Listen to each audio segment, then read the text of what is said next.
it's Bastian time. Welcome to Nintendo News. I'm your host Bastian, of course, and let's get to that first story.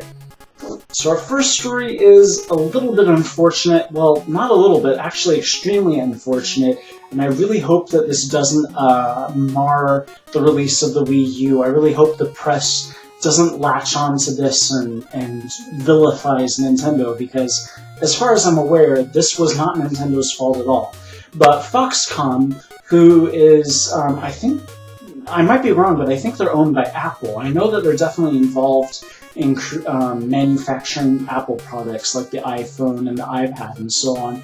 But also, they are the ones responsible for manufacturing the Wii U, and they were recently accused of employing underage labor, child labor, and specifically for the production of the Wii U. Now this is completely against Nintendo's policies. They have very strict rules and regulations about this kind of thing.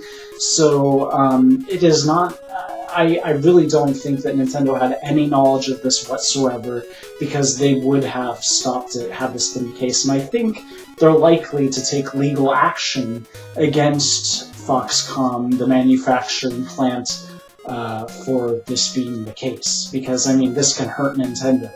I just really hope that the media doesn't get all crazy about this and tries to make Nintendo seem like the bad guy, because based on my understanding of it, they really aren't. They have no idea. This is just something that they found out along with the rest of the world recently, and it's really unfortunate.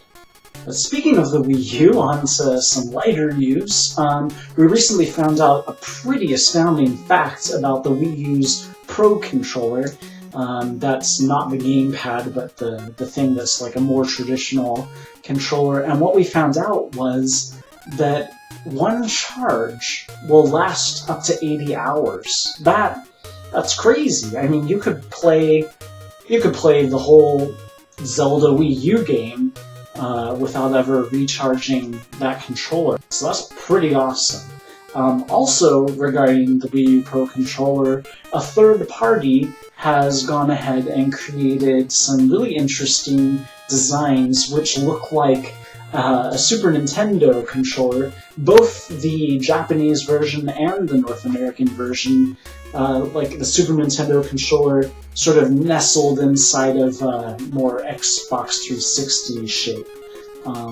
I definitely, if I'm going to get a Pro Controller, I'm not really sure if I am going to or not, because I'm pretty excited about the GamePad, personally. I'm going to try to use the GamePad as much as possible, but if I do get a Pro Controller, I'm definitely going to get one of the Super Nintendo style ones.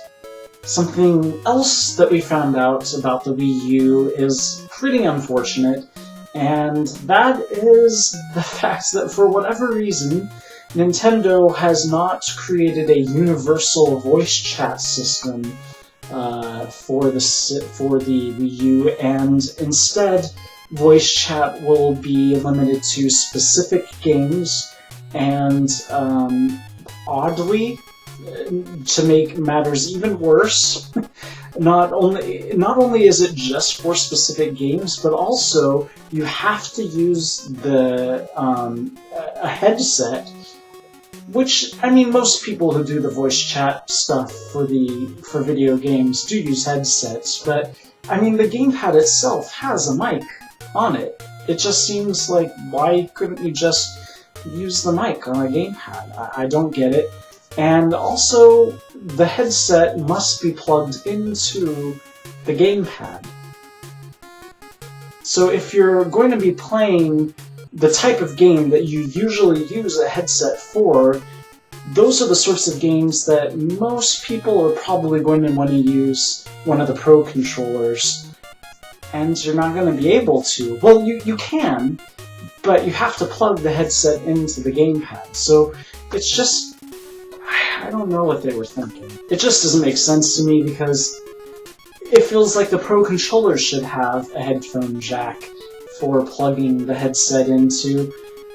I just don't understand why you have to plug your headset into a controller, the Wii U's GamePad, which already has a mic in it. It just doesn't make sense to me, but I don't see myself really playing too many of those kinds of games that require the use of a headset myself, so it doesn't really affect me, but I know it's going to affect a lot of people out there, and I know a lot of people are going to use this as ammunition for why Nintendo is still a step behind the PlayStation 3 or Xbox 360. At least that's what they'll be saying. It's not really true exactly, but I can just imagine what they're going to be saying.